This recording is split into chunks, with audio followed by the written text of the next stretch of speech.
आज हम लोगों की जागरूकता बढ़ी है अपने प्रति, अपने मानसिक स्थिति के प्रति, स्वास्थ्य के प्रति। यही कारण है कि हम अपने को समझने की कोशिश करते हैं, अपनी समस्याओं को जानने की कोशिश करते हैं और उनका समाधान भी खोजते हैं। इस समाधान खोजने के क्रम में किताबें भी पढ़ते हैं, सोशल मीडिया को भी तलाशते हैं, गूगल भी करते हैं। तो आज बहुत से लोगों को स्वर योग, स्वर विज्ञान, शिव स्वरोदय और विज्ञान भैरव जैसे नाम उन्हें पता होते हैं। मैं जानता हूँ कि कुछ लोगों ने कोशिश की होगी, किताबों को पढ़ने की भी की होगी, लेकिन किताबें जटिल हैं, इसलिए समझ में आई होंगी, इसका बहुत विश्वास तो नहीं है।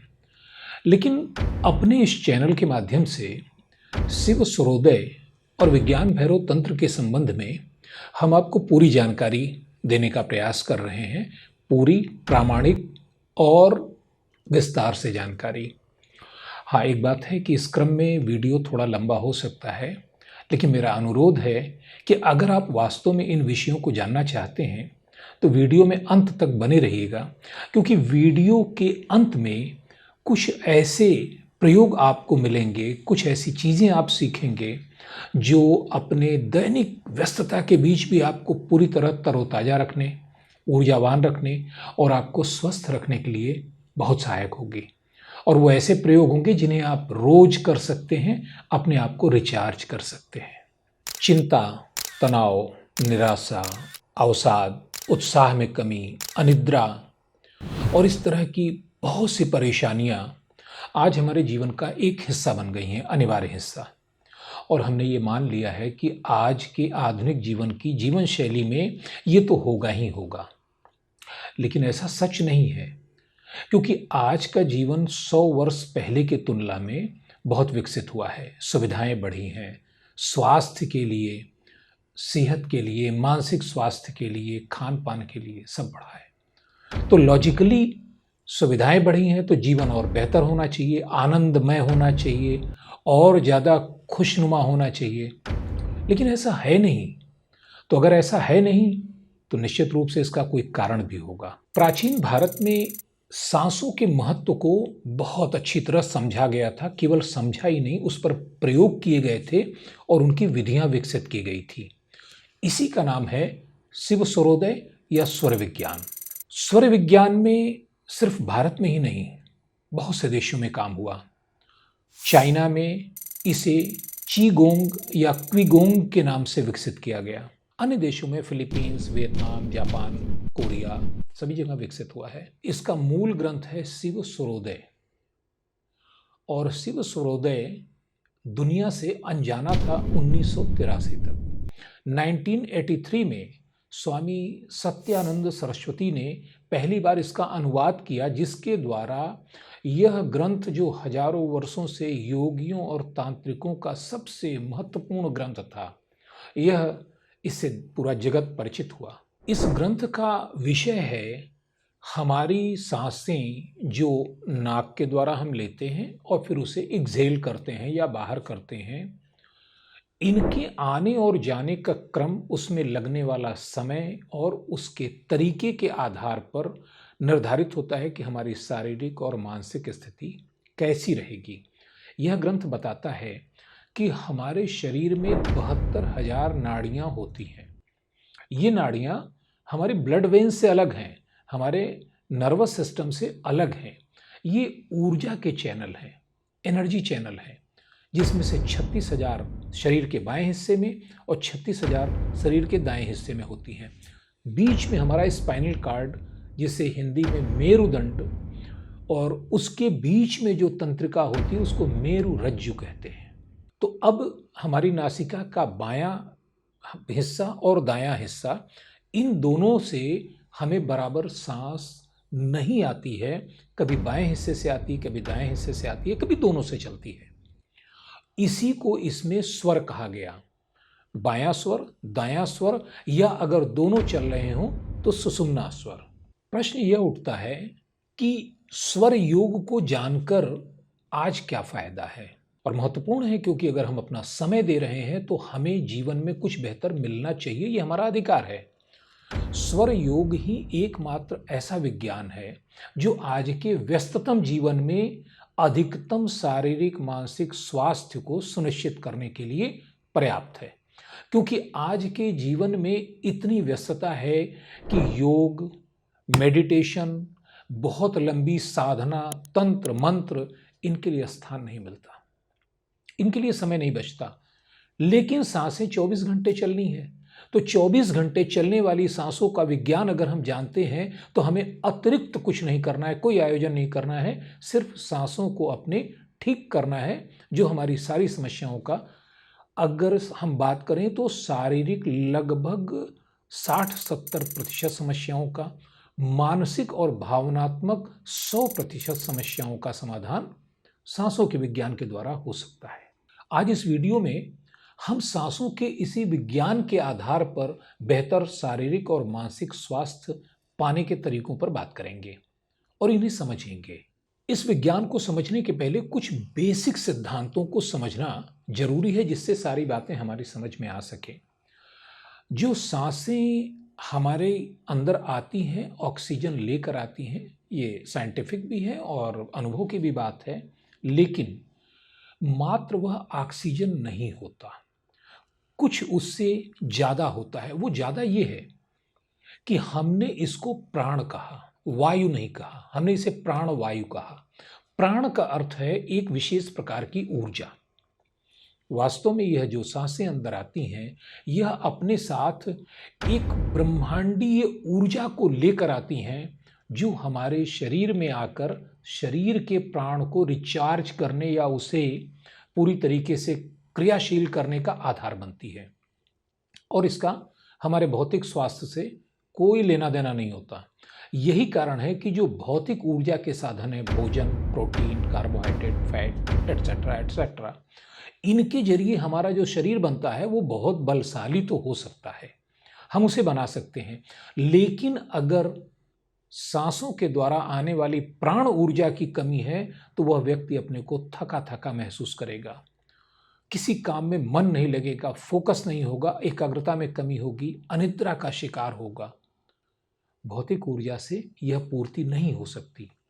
इसी प्राण के पूरे सिद्धांत को स्वर योग में या शिव स्वरोदय ग्रंथ में पूरी तरीके से बहुत ही विस्तार पूर्वक और सूक्ष्मता पूर्वक इसको विवेचित किया गया है।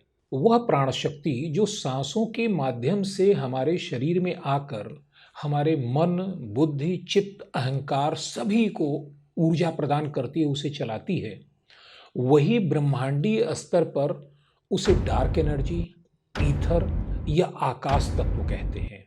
यह आकाश तत्व पंच महाभूतों के आकाश से अलग है।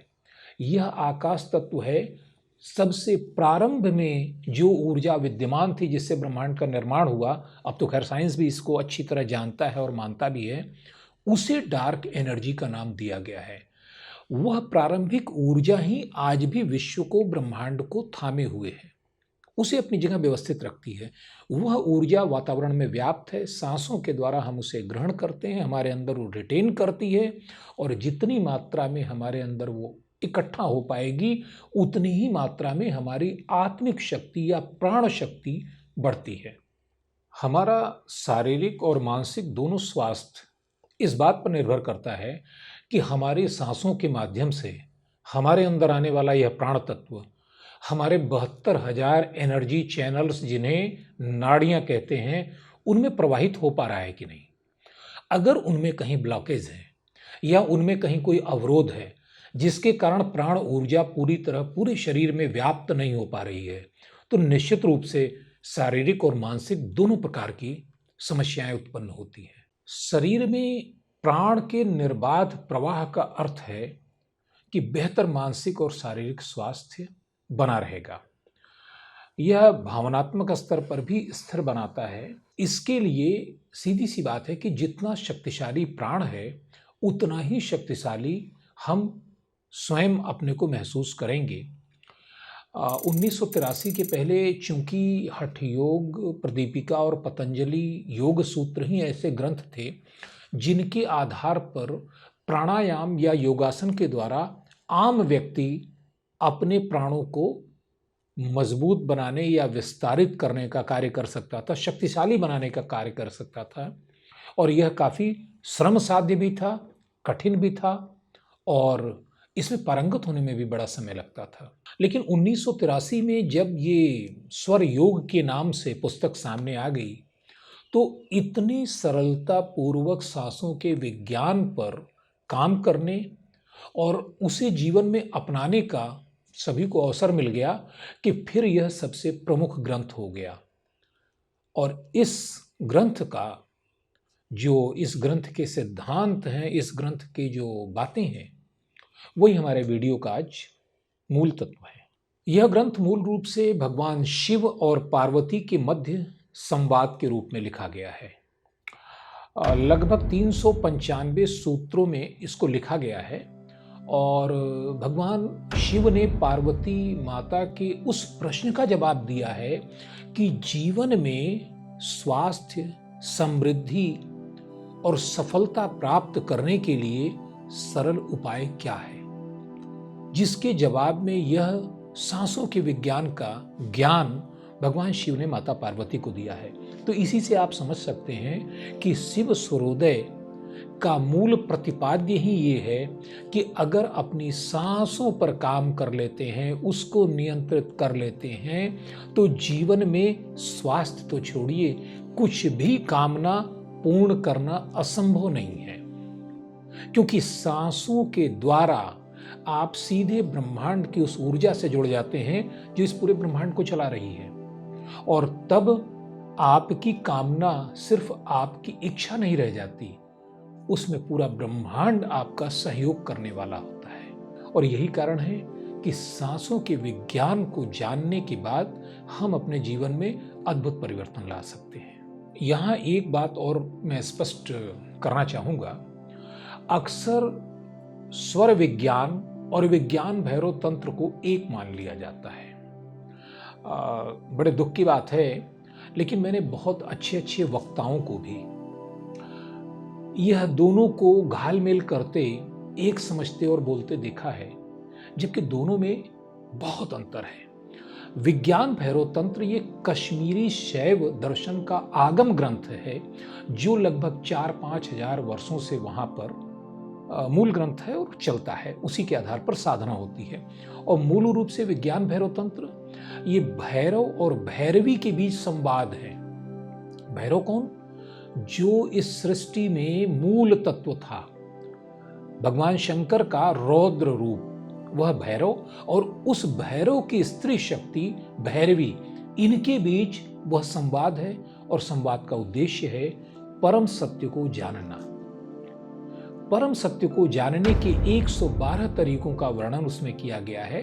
ठीक है, सांसों की बात उसमें आती है, लेकिन वहां पर कोई सांसों का विज्ञान नहीं मिलता, सिर्फ इसलिए कि सांसें जरूरी हैं मेडिटेशन के लिए, इसलिए सांसों का चर्चा होती है। लेकिन बहुत से लोगों ने इसमें गलतफहमी की है, तो आप गलतफहमी में मत रहिएगा, आप कहीं कंफ्यूज मत होइएगा। विज्ञान भैरव तंत्र और शिव सूर्योदय का स्वर विज्ञान दोनों अलग अलग ग्रंथ हैं।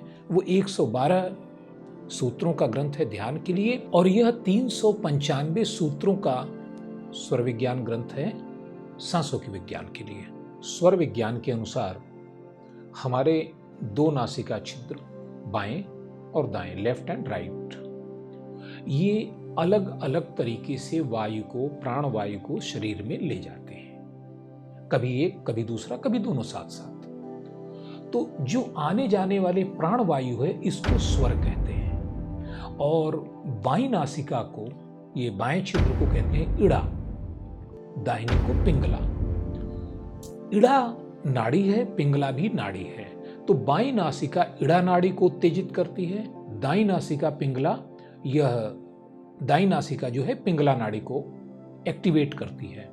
और कभी कभी ऐसा भी होता है कि दोनों नासिका छिद्रों से बराबर की श्वास आती है और निकलती है, इसको कहते हैं सुषुम्ना। हम लोग इन नाड़ियों को समझ लेते हैं। इड़ा नाड़ी जो है ये चंद्रमा से प्रभावित होती है, या इसको चंद्र तत्व भी कहते हैं। चंद्रमा का अर्थ है शीतल, इसलिए ईड़ा नाड़ी का परिणाम है कि शीतलता और शांत होना। तो जब ईड़ा नाड़ी या बाईं नासिका से श्वास आ जा रही हो तो वह चित्त की, मन की, बुद्धि की शांत अवस्था होती है और यह समय उपयुक्त होता है एकाग्रता के कामों को करने के लिए। अध्ययन करना है, पढ़ना है या कोई ऐसा कार्य करना है जिसमें ज़्यादा ध्यान देने की ज़रूरत है, तो वह इसके लिए सबसे उपयुक्त समय होता है। इसके ठीक विपरीत पिंगला वह सूर्य तत्व का प्रतीक होती है। जब दाहिनी नासिका से सांस आ रही हो तो इसे पिंगला नाड़ी की अवस्था कहते हैं और यह सूर्य तत्व के कारण गर्म प्रकृति की होती है, तेज होती है। तो यह आपकी चेतना को, आपकी ऊर्जा को ज़्यादा एक्टिवेटेड करती है। यह समय एकाग्र होने का नहीं होता, एकाग्रता बन भी नहीं पाएगी अगर पिंगला नाड़ी चल रही है तो।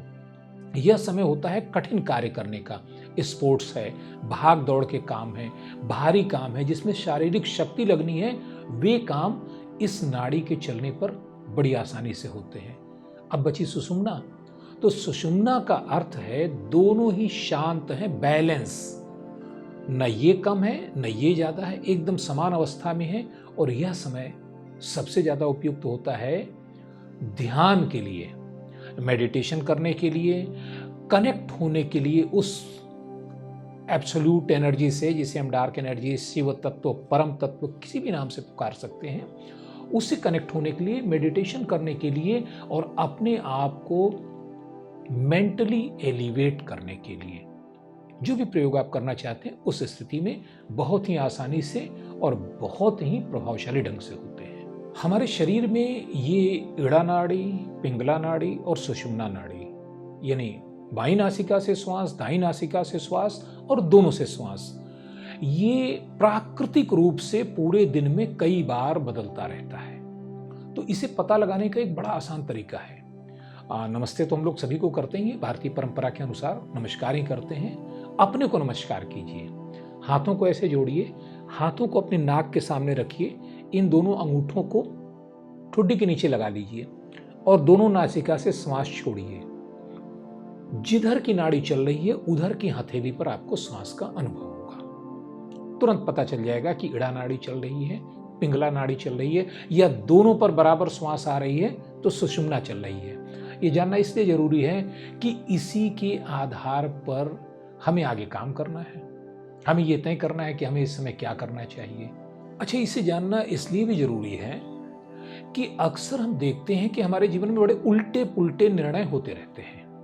उदाहरण के लिए, हमारी बड़ी इच्छा है कि नहीं साहब हमें तो अध्ययन करना है क्योंकि हमें स्टडी करनी है, कल हमारा एग्जाम है तो हमें पूरा टाइम देना है, लेकिन हमारे प्रयास करने के बाद भी दिमाग फोकस नहीं हो पा रहा है। बार बार कोशिश करने के बाद भी कहीं ध्यान इधर उधर चला जा रहा है और हम पढ़ नहीं पाते हैं। हमें समझ में नहीं आता कि ऐसा क्यों हो रहा है। ऐसा इसलिए हो रहा है कि अगर आप चेक करें तो उस समय आपकी पिंगला नाड़ी या दाहिनी नासिका से श्वास चल रही है।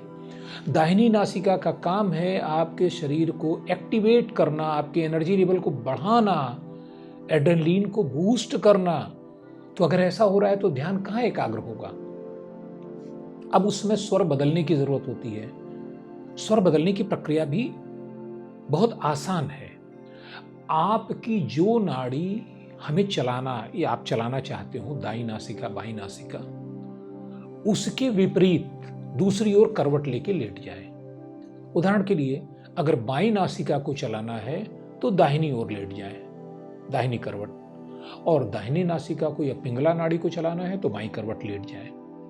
हाँ, सुषुम्ना नाड़ी को चलाने के लिए फिर प्रयास करना पड़ता है, क्योंकि यह ध्यान की अवस्था, मैंने बताया कि यह एकाग्रता की चरम अवस्था होती है और इसे पाने के लिए थोड़ा सा मेडिटेशन और थोड़ा सा ब्रीदिंग एक्सरसाइज करनी होती है, जिसकी बात हम लोग सबसे अंत में करेंगे, वीडियो के अंत में।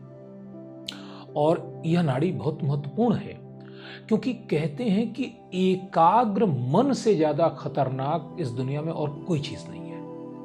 क्योंकि जो चित्त एकाग्र है वह इस संसार में कुछ भी कर सकता है, उसके लिए कुछ भी असंभव नहीं है। तो एकाग्र होने के लिए सुषुम्ना का प्रयोग वीडियो के अंत में हम लोग देखेंगे।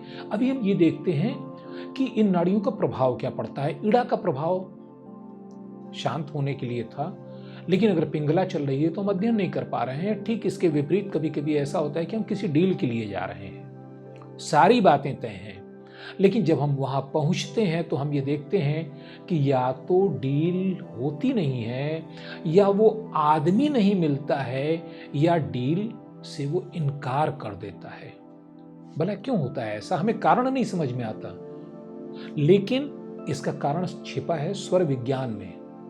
क्योंकि उस समय आपका कौन सा स्वर चल रहा है ये तय करेगा कि आपसे मिलने वाले व्यक्ति का आपके प्रति क्या प्रतिक्रिया आपके प्रति होगी, क्या उसका रिस्पांस होगा। इसीलिए प्राचीन काल में इस पर बहुत काम किया गया। अब देखिए, उनके पास आज की तरह, हम लोगों की तरह चिकित्सा सुविधाएं, पैथोलॉजी, हॉस्पिटल, मेडिसिन, इक्विपमेंट्स, ये सब तो कुछ थे नहीं। लेकिन सच्चाई ये है कि वो हमसे ज्यादा शारीरिक और मानसिक रूप से स्वस्थ थे। 2 पीढ़ी पहले की बात देख लीजिए, वहां भी हमें ये दिखता है कि हमारे जो ग्रेट ग्रैंडफादर थे, ग्रेट ग्रैंडफादर थे, they were much much healthier than us. तो ऐसा इसलिए होता था कि ज्यादातर लोगों को श्वासों के विज्ञान का या तो ज्ञान था, या उन्होंने किसी से, गुरु से या अपने बड़ों से सीखा होता था एक खास ढंग से श्वास लेना। स्वर विज्ञान के अंतर्गत हम इड़ा, पिंगला और इन सुषुम्ना नाड़ियों के माध्यम से श्वासों की पहचान करके कैसे श्वास लेना है, या जो श्वास चल रही है उसका क्या प्रभाव हमारे जीवन में हो रहा है, इसको जानते हैं। और इसके साथ साथ श्वासों की लंबाई, कितनी लंबी सांसें चल रही हैं, हो सकता है सांसें निकलें 4 अंगुल की हो सकता है 8 अंगुल पर आपको सांसें महसूस हों, या उससे भी नीचे महसूस हो, यह भी बहुत बड़ा प्रभाव डालता है। इसके आधार पर सांसों में क्या तत्व चल रहा है, 5 तत्वों में से कौन सा तत्व चल रहा है, उन तत्वों की पहचान करने तथा शरीर और मन पर उनके प्रभाव को जानने का अचूक विज्ञान है। और अगर ग्रंथ की माने तो इनके माध्यम से न केवल आप वर्तमान में अपने को ठीक कर सकते हैं, अपने भविष्य की भी जानकारी ले सकते हैं। यह भविष्य भी इसके आधार पर पता चलता है कि आज से 6 महीने बाद, साल भर बाद क्या होगा, या हमारा जीवन किस दिशा में मुड़ेगा। और कहते तो ये हैं कि अगर स्वर विज्ञान का अच्छा अभ्यास है तो व्यक्ति को अपनी मृत्यु का समय भी बहुत पहले से ज्ञात हो सकता है कि उसकी मृत्यु कब होगी। लेकिन ये सारी चीजें इतनी आसान नहीं है, इनको सीखने में थोड़ा सा समय देना पड़ता है। क्योंकि अगर इनको आधा अधूरा सीखा गया तो ये बजाय लाभ करने के ये हानिकर हो जाएंगी। अधूरा ज्ञान इनका बहुत खतरनाक होता है। इसलिए हमारी कोशिश ये है कि स्वर विज्ञान पर क्रमशः हम अपने वीडियो के माध्यम से आपको शिक्षित करेंगे और आपको पूरी तरह बताएंगे, एक एक करके क्रम से। लेकिन इसके लिए आवश्यक ये है कि हमें आपकी क्या प्रतिक्रिया है, आपके कमेंट क्या है, इसकी जानकारी हो। आप प्लीज कमेंट कीजिए। देखिए, लाइक और सब्सक्राइब करने के लिए मैं नहीं कहूंगा, क्योंकि मुझे ये पूरा विश्वास है कि अगर वीडियो का कंटेंट आपके लिए उपयोगी है, काम का है, तो आप लाइक भी करेंगे, सब्सक्राइब भी करेंगे, ये मैं जानता हूं। इतने समझदार आप हैं। लेकिन आपके कमेंट की आवश्यकता इसलिए है कि हमें आगे एक किस क्रम में और कितनी जल्दी जल्दी इसके वीडियो की फ्रीक्वेंसी हमें रखनी है स्वर विज्ञान पर, तो ये आपके कमेंट का इंतजार रहेगा। लेकिन वीडियो अभी खत्म नहीं हुआ है। दरअसल हम इस वीडियो के अंत में अब हम उन 2 तरीकों का जानकारी लेंगे, 2 तरीके हम सीखेंगे जिनसे हम पूरे स्वर विज्ञान के मास्टर हुए बगैर, उसको जाने बगैर भी हम अपने दैनिक जीवन में बहुत कुछ परिवर्तन कर सकते हैं। क्योंकि हमारे सबसे बड़ी समस्या होती है ओवर थिंकिंग, थॉट्स बहुत ज़्यादा चलना, नींद ना आना, या बिला वजह एंजाइटी होना। इन तीनों समस्याओं का समाधान केवल सांसों के माध्यम से संभव है। और इसके 2 प्रयोग मैं आपको बताऊंगा। इन दोनों प्रयोगों को करने के बाद तत्काल आपको 2 दिनों में फर्क का अनुभव होगा, आपको अंतर पता चलेगा, और उस अंतर से आप अपने कमेंट के जरिए हम लोगों को बताइएगा, ताकि हमें ये अच्छा लगे कि हम जो कार्य कर रहे हैं वह आपके लिए उपयोगी है। प्राण शक्ति को बढ़ाने के लिए जो सबसे पहला और सबसे प्रभावशाली तरीका भी है, वो है नेवल ब्रीदिंग का। इसको कहते हैं चाइल्ड ब्रीदिंग। चाइल्ड ब्रीदिंग का अर्थ ये है बच्चों की तरह सांस लेना। जो छोटे बच्चे हैं, जब उन्हें आप देखेंगे तो वो हमेशा अपने नाभि से श्वास लेते हैं, और हम बड़े होने के बाद हमारी श्वास फिर सीने से हम लेने लगते हैं, और इसका एक दुष्परिणाम बहुत बड़ा होता है, जिसे को हम लोग आगे चर्चा करेंगे। नेवल ब्रीदिंग का जो सबसे बड़ा फायदा ये है कि यह हमारी प्राण शक्ति को नाभि केंद्र के पास तक ले जाता है, और नाभि वो स्थान है जो हमारे पूरे अस्तित्व का केंद्र होता है। नाभि का अर्थ ही होता है केंद्र, और बच्चे को जन्म के पहले जो सारा पोषण मिलता है वो नाभि से ही मिलता है। तो जब प्राण ऊर्जा नाभि तक हमारे आने लगती है तो वह प्राण ऊर्जा बड़ी आसानी से पूरे शरीर में हमारे सभी नाड़ियों में प्रवाहित होने लगती है। अब इस ब्रीदिंग को सीखने के लिए क्या करना होगा? तो इस ब्रीदिंग को सीखना आसान है। आप जमीन पर या बेड पर पीठ के बल लेट जाएं, अपने शरीर को एकदम तनाव रहित और ढीला कर दें, हाथों को अपने बगल में रखें और अपनी पेट पर कोई किताब, छोटी सी किताब आप रख लें, जिससे कि आपको ये पेट की हलचल पता लगे, नाभि के ठीक ऊपर। फिर आप दोनों नाकों से सांस लें, नासिका छिद्रों से सांस लें और पेट को ऊपर उठाएं। ध्यान रखें, सीने को स्थिर रखें और उस सीने को फुलाने की कोशिश कतई न करें। पेट जब ऊपर उठे तो पूरी प्राणवायु को अपने फेफड़ों में जितना भर सकते हैं उतना भर लें। फिर धीरे धीरे उसी प्रकार से नासिका छिद्रों से सांस को बाहर छोड़ दें और पेट को अंदर आने दें। यहां पर एक ध्यान रखने वाली बात है कि पेट आप कितना अंदर कर सकते हैं यह आपको करना है, क्योंकि जब पेट को बहुत अंदर करेंगे तो आपके फेफड़े खाली होंगे और नई प्राण ऊर्जा उसमें प्रवाहित होगी।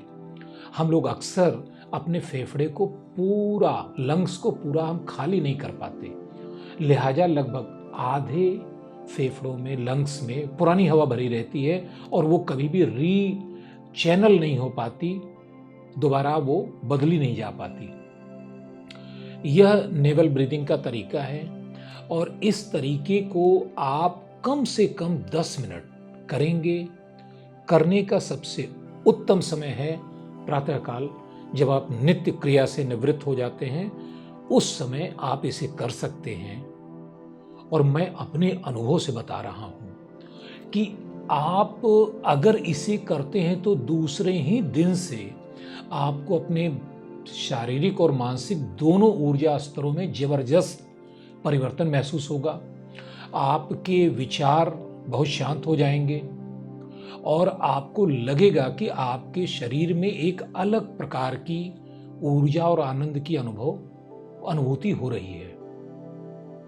यह सीखने के लिए है जब आप सुबह 10 मिनट करेंगे, लेकिन वास्तव में अगर इसका पूरा लाभ लेना है तो यही श्वास लेने की हमारी प्रक्रिया होनी चाहिए पूरे दिन भर के लिए।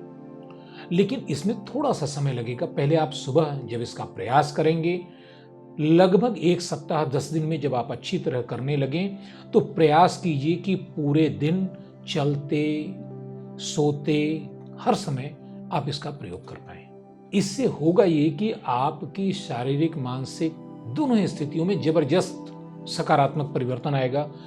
थॉट और ओवर थिंकिंग दोनों ही काबू में रहेगी, और अनावश्यक रूप से जो बात बात पर क्रोध आने या इस तरीके से डिस्टर्ब होने की बात रहती है, यह भी आपकी निश्चित रूप से सुधरेगी। सांसों के द्वारा अपने को बेहतर बनाने का जो दूसरा प्रयोग है वह है बॉक्स ब्रीदिंग का। बॉक्स ब्रीदिंग, बॉक्स में 4 भुजाएं होती हैं और चारों लगभग बराबर होती हैं। यही इसका नामकरण का आधार भी है। सांस लेने की इस प्रक्रिया में सांस लेने का समय, उसे होल्ड करने का समय, उसे एक्सेल करने का समय और एक्सेल करने के बाद वैक्यूम में अपने को रखने का समय, ये चारों समय बराबर होते हैं। इस प्रयोग को करने के लिए सुबह का समय निश्चित रूप से बेहतर है, लेकिन इसे रात में भी किया जा सकता है, सोने के पहले भी किया जा सकता है। और ये एसएनएस और पीएसएनएस इस दोनों नर्वस सिस्टम को प्रभावित करता है, बॉडी को काम डाउन करता है। और सबसे बड़ी चीज़ ये है कि रिदमिक पैटर्न डेवलप करता है, जिससे माइंड बॉडी अलाइनमेंट बहुत अच्छा हो जाता है। और बाकी लाभ तो इसके साथ ही हैं। इसको करने के लिए शांत होकर किसी भी जगह पर, अच्छी शांत जगह पर बैठें। कुर्सी पर बैठ सकते हैं या ज़मीन पर पालथी लगाकर बैठ सकते हैं। ध्यान सिर्फ इतना रखना है कि रीढ़ की हड्डी जो है, मेरु रज्जु पूरी तरह सीधी हो और शरीर में तनाव ना हो, खास तौर से गर्दन में, कंधों में और आपकी बाहों में तनाव ये हम लोगों के अक्सर बना रहता है, हमें पता नहीं चलता। इसे रिलैक्स कर दें। नाक से गहरी सांस लेना शुरू करें स्वाभाविक रूप से, और लगभग 1 से 2 मिनट तक आप नेचुरल ब्रीदिंग करें जो आपका पैटर्न है। उसके बाद 4 सेकंड का स्लॉट में ब्रीदिंग करनी है। 1 to 4 तक के काउंट पर मन में काउंट करें, सांस को लेना है। जो भी नॉस्ट्रिल चल रही हो, दाएं बाएं जो भी चल रही हो, दोनों चल रही हो, कोई फर्क नहीं पड़ता है। ब्रीदिंग 1 से 4 काउंट पर करनी है, फिर 1 से 4 काउंट तक उसे होल्ड करके रखना है। उसके बाद 1 से 4 तक के काउंट के साथ उसे एक्सेल कर देना है पूरी तरीके से। और एक्सेल करने के बाद पेट में वैक्यूम बनेगा, नेवल के आसपास वैक्यूम बनेगा। उस वैक्यूम को भी 1 से 4 काउंट तक रखना है, बनाए रखना है। और फिर 4 के बाद फिर अगली ब्रीथ लेनी है। ये बॉक्स ब्रीदिंग की साइकिल ये बहुत आधुनिक वैज्ञानिकों के द्वारा भी ये प्रमाणित की गई है और इस पर बड़ा काम हुआ है। ये मूल रूप से बॉक्स ब्रीदिंग की टेक्निक यूरोप में प्रयोग की गई है, मनोवैज्ञानिकों के द्वारा प्रयोग की गई है और इसके अद्भुत लाभ हैं। इसका पूरा लाभ उठाने के लिए कम से कम 10 साइकिल में 10 बॉक्स ब्रीदिंग एक सीरीज में करनी होगी। उसके बाद आप नेचुरल अपनी ब्रीदिंग पैटर्न को अपना सकते हैं। और जैसा मैंने पहले कहा कि अगर नेवल चाइल्ड लाइक ब्रीदिंग को हम नेचुरल पैटर्न बना लेते हैं तो हमारी बहुत सी समस्याएं बिना किसी दवा के और बिना किसी अतिरिक्त सहयोग के अपने आप रिजॉल्व हो जाएंगी। और मानसिक रूप से, भावनात्मक रूप से तो ज़बरदस्त फायदा होगा ही होगा। तो इन दोनों ब्रीदिंग पैटर्न का, टेक्निक का आप प्रयोग करें और प्रयोग करने के बाद जो परिवर्तन आप अनुभव करते हैं, इसमें तो परिवर्तन आपको दूसरे दिन से दिखना शुरू हो जाएगा। दोनों ही पैटर्न में जो परिवर्तन आप महसूस करते हैं, उसको महसूस करने के बाद फिर अपने कमेंट से आप हम लोगों को अवगत कराइए, जिससे हमें ये पता चले कि अभी आपके लिए हमें और कितना काम करना है। जय हिंद, जय भारत। मिलते हैं अगले वीडियो में, तब तक के लिए धन्यवाद।